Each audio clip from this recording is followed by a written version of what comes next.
umaga mula sa Pag-asa Weather Forecasting Center. Ito na ang ating update sa magiging tayo ng panahon sa susunod na 24 oras. Sa kasalukuyan, wala na tayong binabantayang low pressure area o anumang sama ng panahon sa loob at labas ng ating Philippine Area of Responsibility na maaring makakaapekto sa ating bansa sa mga susunod na araw.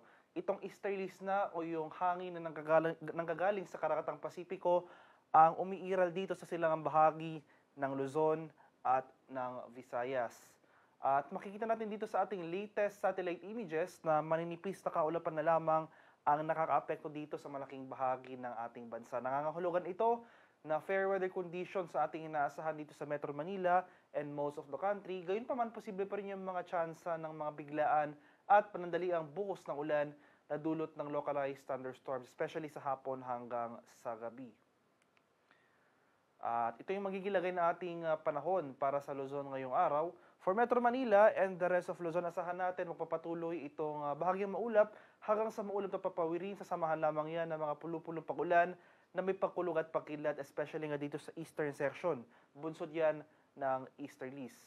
Maximum temperature forecast para sa Lawag ngayong araw, posibleng umabot ng 32 degrees Celsius. 33 degrees naman dito sa area ng Tuguegarao at 22 degrees Celsius sa Baguio City. Maximum temperature forecast para sa Metro Manila ngayong araw, posibleng umabot ng 32 degrees Celsius.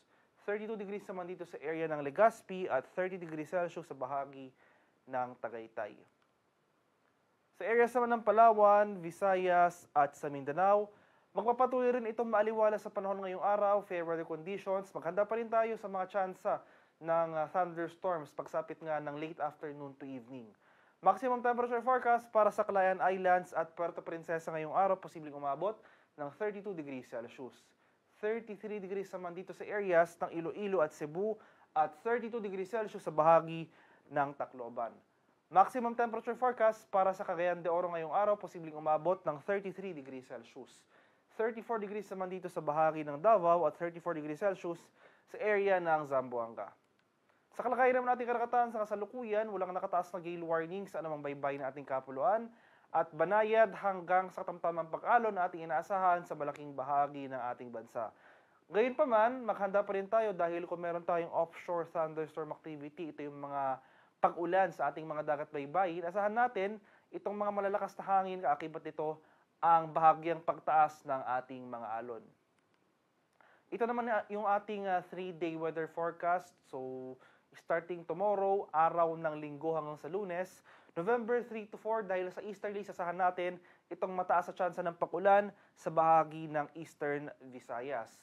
At pagsapit naman ng Martes, November 5, aakyat yung epekto ng easterly, so makakaranas tayo dito sa area ng Bicol Region ng mataas sa tsansa ng pag-ulan. At dahil naman sa shear line o yung salubungan ng mainit at malamig na hangin, mataas sa tsansa rin ang ating pag-ulan ang ating inaasahan sa area ng Cagayan Valley pagsapit ng Martes next week. Kaya maghanda tayo sa mga posibleng banta ng pagbaha at pagguho ng lupa kung tuloy-tuloy ang pag-ulan na ating mararanasan.